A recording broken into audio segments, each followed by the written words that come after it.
जीवन रंग उषा संग पेज पर अपनी बात सबके साथ प्रस्तुत करने वाले हैं। और आज हमारे अतिथि हैं जाने माने राश दादा राश, जो अभी बेंगलोर में हैं लेकिन गिरिडीह झारखंड के रहने वाले हैं। तो आदरणीय राश दादा राश का बहुत बहुत हार्दिक स्वागत है। जी बहुत प्रणाम। धन्यवाद। तो दर्शकों में आपको राश दादा राश का संक्षिप्त परिचय प्रस्तुत करने जा रही हूँ।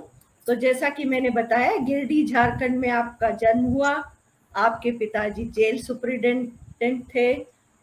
बचपन से ही आपको कसरत, कुश्ती और हर तरह के खेल कूद, कोई भी, शायद मैंने जहाँ तक जाना है, कोई भी खेल ऐसा नहीं है, चाहे वो फुटबॉल हो, कबड्डी हो, बैडमिंटन हो, सभी तरह के खेल आप खेलते थे। यही नहीं, खेल कूद के साथ साथ सांस्कृतिक कार्यक्रमों में भी आप अव्वल थे और बहुत ही बढ़ चढ़ करके हिस्सा लिया करते थे।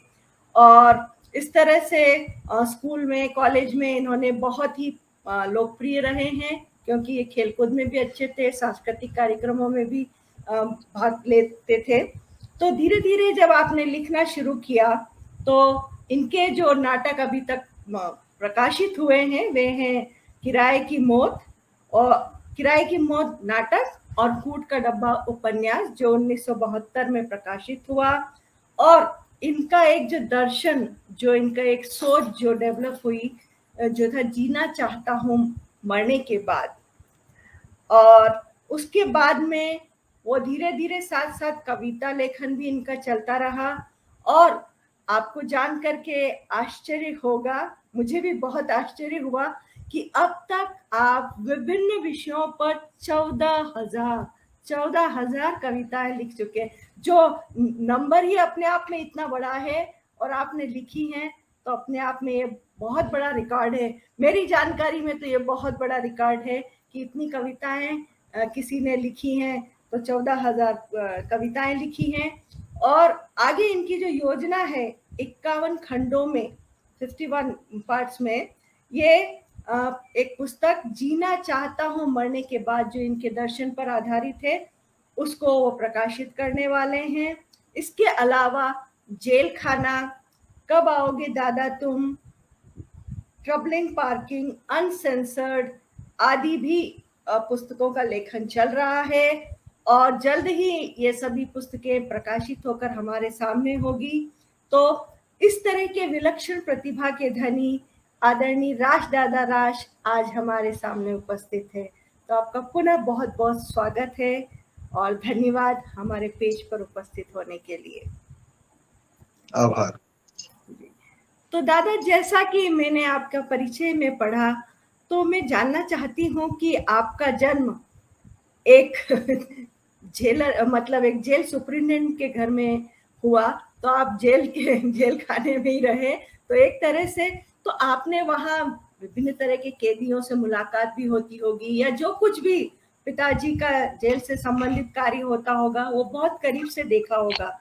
तो मैं जानना चाहती हूँ कि उस माहौल का आप पर क्या असर पड़ा। जी बहुत बहुत खूबसूरत प्रश्न है आपका, बड़ा सुंदर है और बड़ा इंटरेस्टिंग है। जवाब देने में मुझे इसका उत्तर बड़ा मुझे खुद मैं प्रफुल्लित हो रहा हूँ। मैं अक्सर कहता हूँ कि ये जो मेरे हाथ में कड़ा है, इसमें लोहे का एक है, लेकिन वो गैर सरकारी है, सरकारी नहीं। तो ये गैर सरकारी कड़ा है। और इसके अलावा 2 सोने की बालियां, इस पे कंगन है। ये कंगन मैंने उस समय उतारा था जिस समय हमारी मीरा माँ, उनको मैं, वो प्रयाण कर रही थी और उनको मैं विदा कर रहा था। तो मैंने उनके हाथ से निकाला, तो वहां से निकलकर यहाँ मेरे हाथ में आया और मेरे पास रहता है। ये मेरी जिंदगी का एक बहुत बड़ा फलसफा है।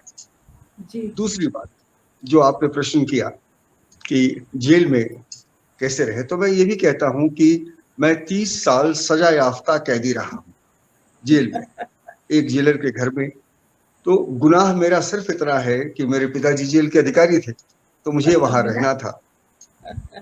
जी। तो लेकिन जी, तो उस जो मुझे उतनी लंबी अवधि तक जेल के भीतर में रहकर, क्योंकि हम रिंग बॉल खेलने जाते थे तो जेल के बीच में कैदियों के बीच खेलते थे, फुटबॉल ओके। खेलते थे तो उनके बीच, जेल के कैंपस में नहीं, जेल के हायते के अंदर। अच्छा। तो ये एक अजीब सा अनुभव था। जी, जी बहुत सुंदर अनुभव। मैं सिर्फ क्रिकेट नहीं खेलता था, बाकी थोड़ा बहुत सारे गेम्स खेलते थे मैं। जी जी, बिल्कुल बिल्कुल। हुआ क्या, जी, तो इस बीच एक कैदी से हमारी मुलाकात हुई, एम जॉर्ज। अच्छा। उस जमाने में वो हार्ट के बहुत बड़े पेशेंट थे, बहुत ज्यादा बीमार थे वो, और हार्ट पेशेंट थे। तो उनसे मैंने पूछा कि आप किस गुनाह में आपको जेल हुआ है। तो उन्होंने कहा कि मैं भारत का सबसे बड़ा कार लिफ्टर हूँ। अच्छा। I am the leader of, हाँ, I am the leader of car lifters of India. ये उन्होंने मुझे बताया। मैंने कहा आप ये काम करते क्यों हैं?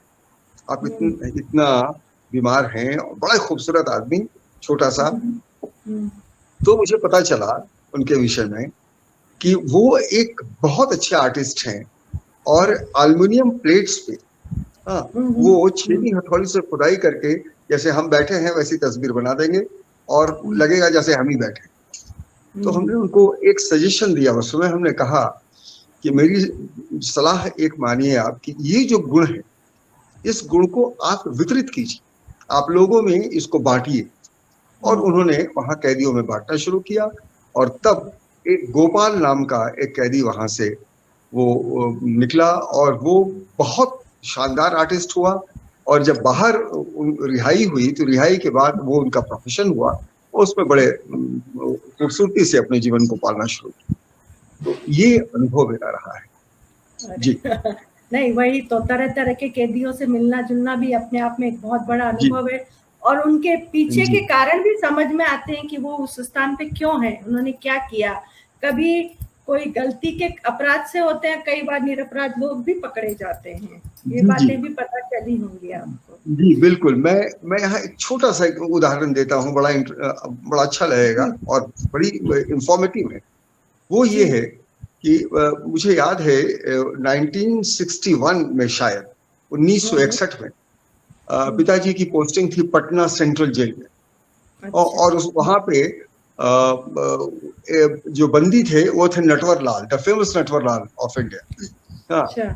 जी, वो उनके बंदी थे। उनकी कहानी अलग है, लंबी हो जाएगी, इसलिए मैं उस पर नहीं जाऊंगा। लेकिन वो बात जो बेगुनाह लोगों के साथ होता है, बाप और बेटे को फांसी हुआ, पिता और पुत्र को। तो लेकिन बाद में जब केस चला और सुप्रीम कोर्ट और ये सब हुआ, तो पिता को फांसी मुकर्रर हो गया, और बेटे को फांसी से बरी कर दिया गया, आजीवन कारावास कर। मुझे जहां तक याद आ रहा है, यदि मैं सही हूं, तो फांसी पे लटकाते समय पिता से पूछा गया कि आपकी कोई अंतिम इच्छा। ये एक फॉर्मेलिटी थी जो पूछा जाता था। हाँ जी। जी, तो उन्होंने कहा कि मेरी अंतिम इच्छा तो नहीं, लेकिन मेरी खुशी और मेरा गम दोनों मैं आपको बताता हूँ। तकलीफ इस बात की है कि मैं बेगुनाह हूं और फांसी पे चढ़ रहा हूँ। खुशी इस बात की है कि मेरा बेटा जो है वो फांसी से बचा। तो आप सोचे कि जो आदमी मरने जा रहा है, उसका कन्फेशन जो होगा वो कैसा होगा? बिल्कुल सत्य होगा। नहीं, तो बिल्कुल सत्य होगा, वह झूठ नहीं बोल सकता है, बिल्कुल सही। जी तो यही है, कभी कभी निरपराध भी दंड पा लेते हैं, और जो जी वास्तव में अपराधी है वो छूट जाते हैं। जी जी दादा, हम आपसे जानना चाहेंगे कि आपका कूट का डब्बा जो उपन्यास प्रकाशित हुआ था उस समय, उसके बारे में जी थोड़ी सी जानकारी, किस विषय पर है, क्या आपने इसके माध्यम से किसकी कहानी बताने की कोशिश की है? जी, बहुत जी संक्षिप्त में मैं कहना चाहूंगा कि मैं जी। उस समय पिताजी के पास एम्बेसडर गाड़ी हुआ करती थी। तो और एक पुलिसमैन होता था जो चलाता था। हम लोग कहीं पास में ही गए हुए थे, और उस समय पिताजी की पोस्टिंग थी गिरिडीह, झारखंड। वहां के जेल सुपरिटेंडेंट थे वो।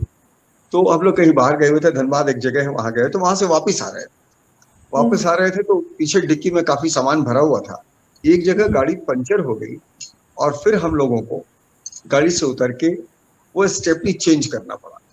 तो डिक्की में स्टेपनी था, सारा सामान बाहर किया गया, उसमें एक बड़ा सा कूट का डब्बा था, उसको भी बाहर रखा गया। जी, और जब वो स्टेपनी बदल के उसको चक्के को अंदर रखा गया, फिर सामान डिक्की में रखा जाने लगा, वो कूट का डब्बा उसमें नहीं आ रहा था। अच्छा, कैसे? जी, वो हम्म, कुछ जो अनसेटल हो गया बड़ा। सामान जो है, हम्म, तो एडजस्ट नहीं हम्म, हो रहा था।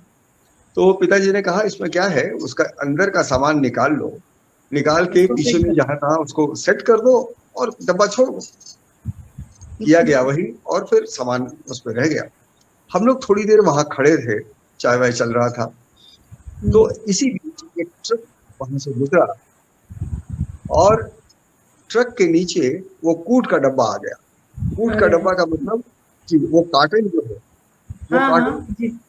वो कार्टन उसके नीचे आ गया, और वो एकदम फटता फूटता जो है पूरा बिखरता हुआ दूर तक चला गया। हम्म, अनायास उस बालक को, ये 1971-72 की बात है, हम्म, वो राजदादा जो बालक वहां खड़ा था, कॉलेज का विद्यार्थी, उसके हम्म, दिमाग में अचानक ये बात आई कि प्रकृति की झोंके जो होती हैं बिल्कुल ऐसे ही होते हैं, कि बिल्कुल। मनुष्य कभी संभलते संभलते गिर जाता है, कभी गिरते गिरते संभल जाता है। और इसके अलावा एक बात ये होती है कि जब तक मनुष्य में सार है, तत्व है, महत्व है, मनुष्य की कीमत है। जैसे ही ये सार तत्व महत्व जाते हैं, मनुष्य बिल्कुल इसी तरह से सही, इस्तेमाल होता है। सही है, सही है, सही है। तो बहुत ही सुंदर बात आपने। और देखिए एक कार्टन के उसकी जिस तरह से उसकी जो हालत हुई उस पर आपने एक उपन्यास लिखा है, तो बहुत बड़ी बात है। मतलब उसको देख करके। जी जी जी। तो आपका एक और जो नाटक है किराए की मौत, उसके बारे में संक्षेप में बताएं। जी, किराए की मौत विश्व शांति के ऊपर में है। अच्छा। हाँ, उस समय बड़ा उथल पुथल होता था, रॉयट्स होते थे, कई जाति में बहुत लड़ाइयाँ, काफी झगड़े हुआ करते थे, काफी रॉयट्स जाति वर्ग में भी होते थे। ये मुझे बड़ा दर्द देता था। हम्म, हाँ, और उस समय शराब का बड़ा प्रचलन था। हम्म, तो हम्म, मुझे लगता था कि अपने को विकृत करने का सबसे बड़ा साधन जो है वो ये शराब है। और उस शराब को हम लेते कैसे हैं? किराए देते हैं, उसको लेते हैं। तो हम बिल्कुल। मौत खरीदते हैं किराए देके। तो ये बिल्कुल किराए की सही। मौत। जी। अरे वाह! वाह! तो उस पे बहुत बड़ी दर्शन की बात है ये। जैसा कि आप जी खुद ही काफ़ी कुछ दर्शन पर ही आधारित आपकी बातें हैं, तो ये जी दर्शन वहीं से शुरू हो गया था इसका मतलब। जी जी तो अब मैं ये जानना चाहूँगी कि जो 14,000 कविताएँ जी आपने लिखी हैं, ये जी कैसे है? मतलब मुझे तो सोच के अभी भी विश्वास नहीं हो रहा है कि जी 14,000 कविताएँ कोई कैसे लिख सकता है, और उसके कितने विषय होंगे, कितने भाव होंगे, कितने उस पे, तो कुछ बता सकते हैं जी जी, कि? बिल्कुल बिल्कुल जी। बिल्कुल। ये 1972 की बात है। मैं बिछावन पे बाहर सोया हुआ था, हुँ, और सोते सोते ये सब जो मेरे दिमाग में चल रहा था कि इस तरह से विकृतियां फैल रही हैं समाज में, हुँ, और हुँ, आंदोलन दस्तक देना शुरू कर चुका था 1974 हुँ, का। दस्तक हुँ, देना शुरू कर चुका था, थोड़ा थोड़ा थोड़ा थोड़ा, लेकिन हुँ, ऐसा कोई प्रबल रूप उसका नहीं आया। तो मैं सोया हुआ था, तो ऐसे ही मेरे दिमाग में एक बात आई और खटकी। तो हमने कहा कि अ, एक दो शब्द आए, फिर वो दो पंक्तियां बन गई कि हुँ, एक रात कहा मुझसे सपने ने आकर कि ऐ आदमी तू ऐसा ना कर, क्योंकि तूने ही तो जलाई है गीता, कुरान, बाइबिल के पन्ने पन्ने को, और कर दिया है छलनी छलनी इंसानियत के नाजुक सीने को। वाह! और वहां वाह! से एक दर्शन आया मेरे दिमाग में कि हम ऐसे क्यों न जिए कि हम मरने के बाद भी अमृत पीकर मरे, ताकि हमारी वो जीवन लीला जो है, हमारा जो दर्शन है, हमारा जो कार्य है, वो लोगों के बीच जीवित रहे, उनके हृदय में जीवित रहे, और वो उदाहरण बन के जिए कि ऐसा जीना चाहिए। तो मैंने लिखा, जीना चाहता हूँ मरने के बाद। हाँ, तो और ये वहां तो से आपका मुख्य ये हो गया जी है, मतलब आप तो सारी अब बातें आपकी इसी के सोच के पीछे चल रही हैं, मेरा जहाँ तक जी मानना है। जी, इसमें थोड़ा सा मैं ये कहूंगा, 14,000 रचनाओं की बात। जी, मैं पिछले 1962 से जी, 1962 में हमने पहली कविता लिखी, ऐ माँ तेरे रक्षक हम मानेंगे तेरे सब नियम, इस वतन के लिए हमने प्रण है कि ये तिरंगे झंडे तले आके हम, ऐ माँ तेरे रक्षक। वाह, और अभी तक याद है आपको? दो चार चार पंक्तियां कहीं कहीं याद है। और जी। उसमें चाइनीज एग्रेशन जो हुआ था उसके खिलाफ हम जैसे नन्हे बच्चे भी, वो ईटा पर चावल लाई का फोटो बना के चार बच्चे शहर में घूम रहे हैं, गलियों में घूम रहे हैं, पटना फ्रिज रोड पे घूम रहे हैं और कह रहे हैं चावल लाई चोर है, गली गली में शोर है। अच्छा। वो छोटा बालक, जी, हम्म, क्योंकि एक पिताजी स्वतंत्रता संग्राम से थे, स्वतंत्रता सेनानी थे और उनको बहुत परेशान किया गया था। बाद में जेल सर्विस में आए, तो वो एक आदर्श के रूप में हमारे सामने थे। और माता जी मेरी बड़ी कुशल गृहिणी थी और गायिका तो ऐसी कि लगेगा शमशाद बेगम गा रही। अरे वाह। जी, वो उनमें वो गुण था, तो वो सब अंदर होता। और वहां से हमारी यात्रा कविता की शुरू हुई।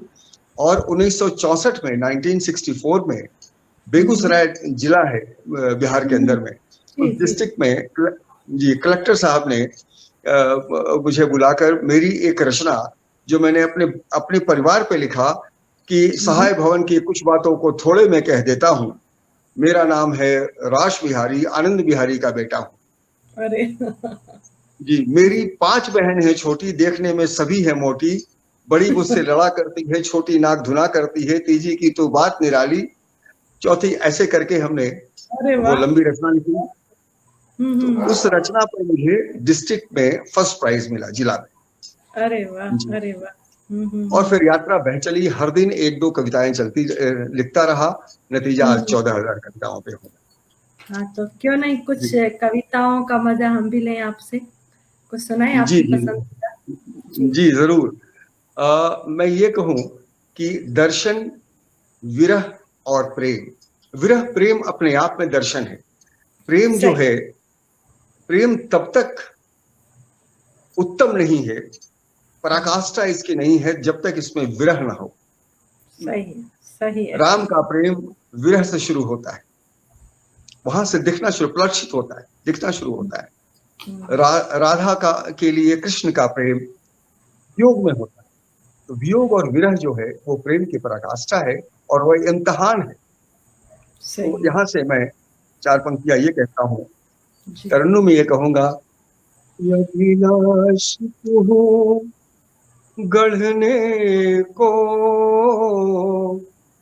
अभिलाष तू गढ़ने को, दूर गगन तक चलने को, अभिलाष तू गढ़ने को, दूर गगन तक चलने को, जीवन माहुर है तो क्या, सुकरात बना विष पीने को, बिल्कुल। जीवन माहुर है तो क्या, सुकरात बना विष पीने को।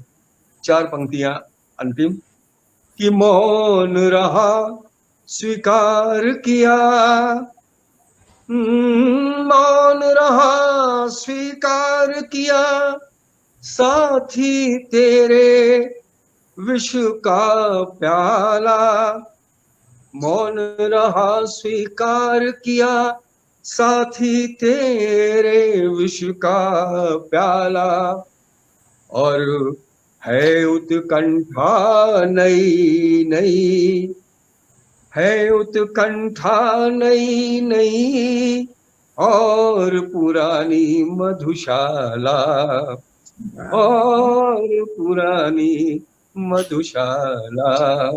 एक कविता पेश जी किया मैंने। जी जी, जी और सुनाइए, बहुत अच्छी लग रहा है, बहुत भावपूर्ण है। जी। और मैं एक आदमी को कहता हूं कि यदि कोई नहीं है तो अकेले चलो, जैसे एकला चलो रे जी का जी। दिया था हमारे रविन्द्रनाथ गुरुदेव ने, जी रविन्द्रनाथ टैगोर ने। तो जी। मैं उसी पे कहता हूं कि दुनिया अगर न साथ हो, दुनिया अगर न साथ हो, तो चल चले अकेले, तो चल चले अकेले, जो गर्दिशों में हो करम, जो गर्दिशों में हो करम, तो गर्दिशों से हो ले। दुनिया अगर न साथ हो तो चल चले अकेले। वो शाम है धुआं धुआं, रातें हुई है नम तो क्या। वो शाम है धुआं धुआं, रातें हुई हैं नम तो क्या। तेरे सब्र का इम्तिहान है, रास्ता नहीं आसान है। दुनिया अगर न साथ हो तो चल चले अकेले। हो गर्दिशों में जो करम, तो गर्दिशों से हो ले। एक बंद इसका सिर्फ सुनाऊंगा और लंबी रचना है। अवश्य जी। विपता बड़ी है जान लो, विपता बड़ी है जान लो, इस वक्त को पहचान लो। विपदा बड़ी है जान लो, इस वक्त को पहचान लो। रुको नहीं बढ़े चलो, रुको नहीं बढ़े चलो, जो दर्द है सहे चलो, जो दर्द है सहे चलो। दुनिया अगर न साथ हो। बहुत सुंदर, बहुत ही भावपूर्ण, बहुत ही अच्छा संदेश देने वाली रचना आपने सुनाई। बहुत सुंदर, बहुत सुंदर। कोई एक गजल भी हो जाए यदि आप। जी हाँ, जी हाँ, वो गजल। जी हाँ, अवश्य। गजल मैंने एक लिखा है, सफीना। अच्छा। तो सफीना का मतलब होता है नाव, कश्ती, जहाज, सफीना। जी। है गजब रंग आशिकी है,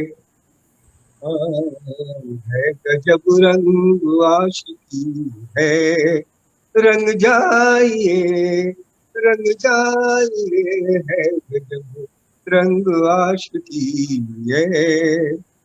जिंदगी है मोहब्बत, जिंदगी है मोहब्बत किए जाइए।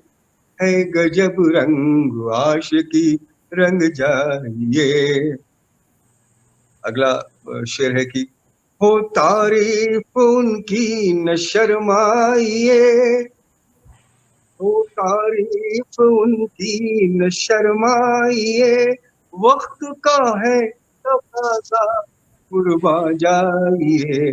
वक्त का है तकाजा, कुर्बा जाइए। नाज उनको है मुझ पर, नाज उनको है मुझ पर, कहा कीजिए।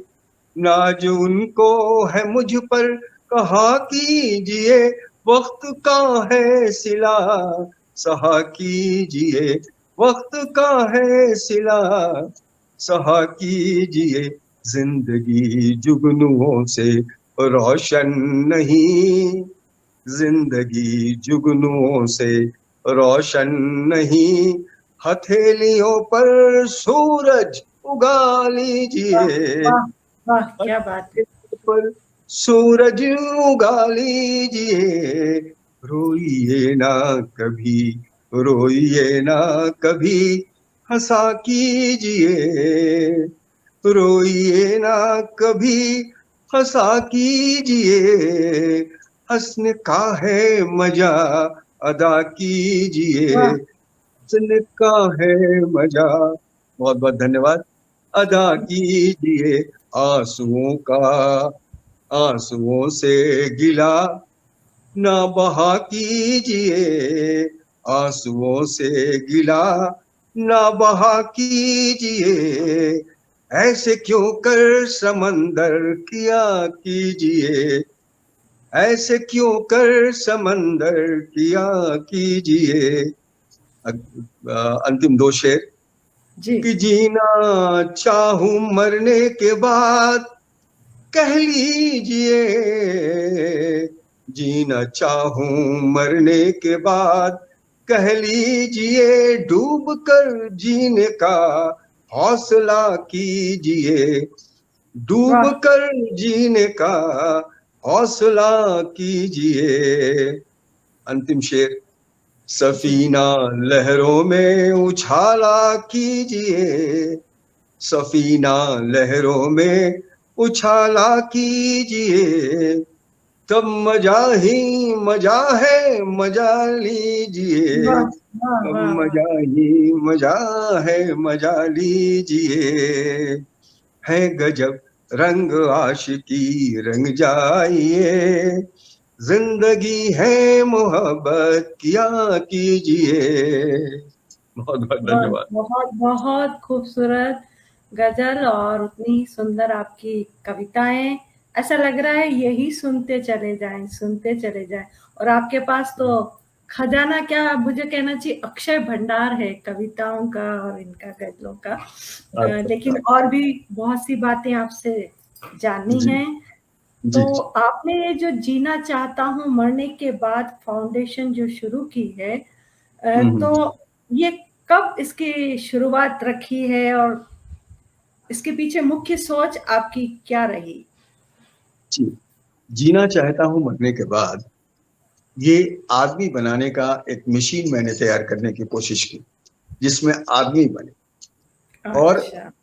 जी, और हम दो पांव वाले हम्म, मनुष्य तो, लेकिन इस मनुष्य की खाल के भीतर जो जी अमानवीय तत्व है, जी उसके लिए, उसको जी। उसको संभालने के लिए, सुधारने के लिए ये पंक्ति मैंने पेश किया समाज को, और मैंने उस पर चलने की बात कही। ये 1972 18 फरवरी मध्य अच्छा। रात लगभग ये कल्पना मेरे दिमाग में आई, और वहां से इसकी शुरुआत हुई। आज 51वां साल में हम सफर कर रहे हैं इस ओहो, करेक्ट करेक्ट। साथ। हाँ जी। तो शायद इसीलिए आपने कहा कि 51 खंडों की एक जो पुस्तक आप लिख रहे हैं, जी और जी वह आपकी इसी वर्ष प्रकाशित करना चाहते हैं, तो उसके बारे में बताएं। 51 खंड, एक खंड एक पुस्तक लिखना कितनी बड़ी जी बात है। आप 51 खंड में लिख रहे हैं, तो उसमें क्या अलग अलग स्टेप्स में लिखा है, या क्या उसमें क्या कुछ होगा? उसमें कविताएं होगी, गजलें होगी, उसके माध्यम से आप कुछ कहेंगे, या कुछ जी कहानियां, जी। या कुछ हम्म, आलेख? थोड़ी संक्षिप्त जी जानकारी दें। जी जी। जीना चाहता हूं मरने के बाद 51 खंडों में मैंने एक इंटरव्यू दिया था 5 चैनल वालों को, दिल्ली में, हम्म, आज से 3 साल पहले। जी। उन लोगों ने मुझसे यही पूछा कि जर्मनी में और मॉरिशस में कई जगह इसकी बड़ी चर्चा है, जीना चाहता हूं मरने के बाद की आपकी। अच्छा। तो मैं, जी, तो मैंने वही, आप इसमें क्या संदेश देना चाहते हैं? मैंने जी कहा कि मैं इसे एक धर्म ग्रंथ के रूप में, बिल्कुल। मानव धर्म ग्रंथ के रूप में इसको रखना चाहता हूं। आप इस पुस्तक के भीतर क्या है इस पर ना जाएं, इस पुस्तक जी के ऊपर क्या लिखा है हुआ है उस पे जाएं। और जब आप घर से बाहर निकलें, आप उस अपने पूजा के स्थान पर, चाहे वो वहां आप नमाज पढ़ रहे हों, या फिर वहां आरती वंदना कर रहे हों, या फिर गुरगन साहब पढ़ रहे हों, आप गुरबानी का उच्चारण कर रहे हों, या फिर बाइबल पढ़ रहे हों, इसको साथ में रखें। वाह इसके वाह, भीतर बहुत आपको प्रेम सुंदर। भरी, जी, प्रेम जी और विरह और आशय, इन सभी का एक संकलन मिलेगा।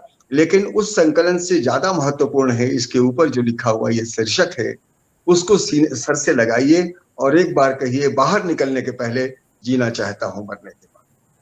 सही है। तो और अवश्य और आप कोई ऐसा काम करेंगे कि लोग आपको याद रखें मरने के बाद। जी जी बिल्कुल जी। बिल्कुल। तो यही यही है। बहुत ही सकारात्मक ऊर्जा देने वाला, इसका शीर्षक ही इतना अच्छा है, तो उसके अंदर का जी जो कुछ आप लिखा है या लिख रहे हैं, वो कितना आपको जी सकारात्मक ऊर्जा देगा या आपको सोच को कितना बदलेगा, मैं जी मतलब मैं सोच सकती हूँ। जी बहुत जी, सुंदर, बहुत वो सुंदर। है।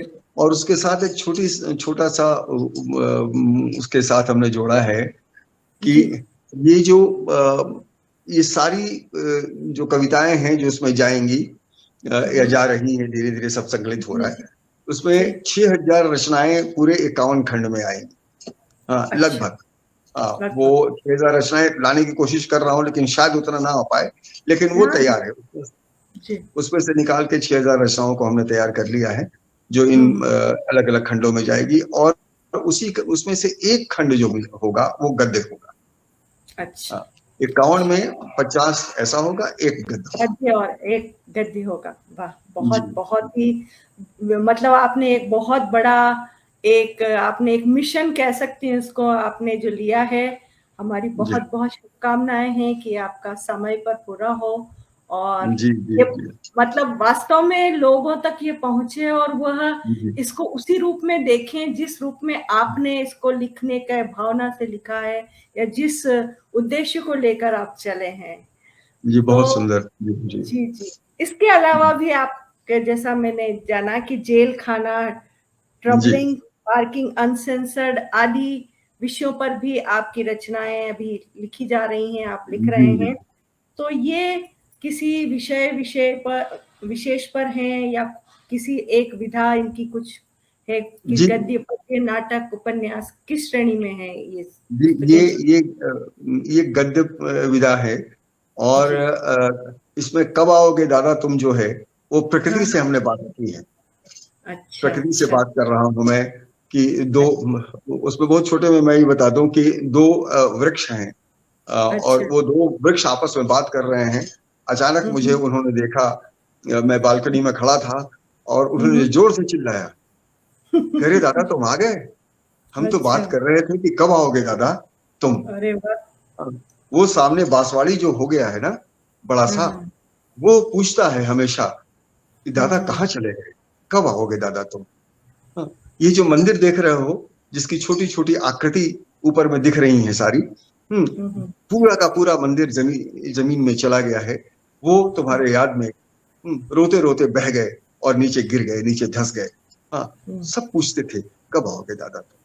तो वहां से एक प्रकृति से बात शुरू हुई है, और फिर हमने हुँ, कहा है पूरे प्रकृति को किस तरह से। तो वो है जेल खाना, जो है एक अनुभव है जेल के भीतर का। बहुत संक्षिप्त अच्छा, है, मैं समझता हूँ कि 100-110 पेज का होगा, लेकिन बड़ा हुँ, कॉम्पैक्ट स्टोरी है वो। और अच्छा, अनसेंसर्ड जो है, ये तो बहुत मतलब बहुत जबरदस्त पुस्तक है मेरी। मेरी जी, पूरी कहानी ऑटोबायोग्राफी है। हाँ, लेकिन अच्छा, वो ऑटोबायोग्राफी की तरह नहीं है। वो जो है अच्छा, उसमें एक एक अंश जब पढ़ेंगे तो वो अपने आप में एक पूर्ण पुस्तक नजर आएगी। हुँ, हुँ, हुँ, हुँ, हुँ, हुँ, पढ़ेंगे, मतलब 2 पेज का एक अंश है, लगेगा कि एक किताब मैंने पढ़ लिया। इस अरे तरह से वाह! वो संकलित है।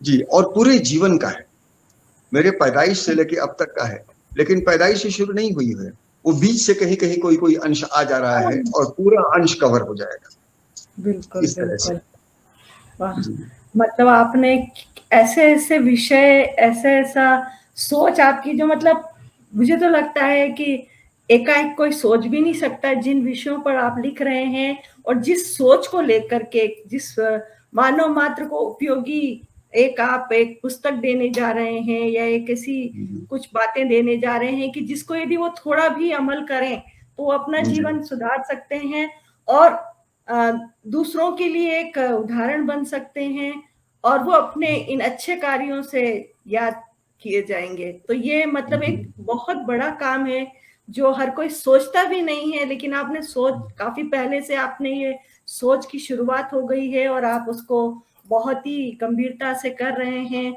और जल्दी ही प्रकाशित होने वाली हैं। और आपने जी जिन विषयों पर अभी बताया कि 2-3 जो विषय हैं जिन पर अलग-अलग जी अनसेंसर्ड और ट्रबल पार्किंग, कब आओगे दादा, मतलब ये सभी विषय मेरे लिए तो अछूते विषय हैं। मतलब अब तक शायद किसी ने इस तरह के विषय नहीं लिए होंगे, मेरी जानकारी में नहीं है। तो मुझे बहुत अच्छा लगा कि आपने ऐसे विशिष्ट विषयों पर अपनी कलम चला रहे हैं। हमारी बहुत बहुत शुभकामनाएं हैं कि आप जो कुछ भी लिख रहे हैं, जिस उद्देश्य से भी लिख रहे हैं, वह उद्देश्य अवश्य पूरा हो और ये पुस्तकें शीघ्र ही प्रकाशित हों और हम सबके हाथों में हो और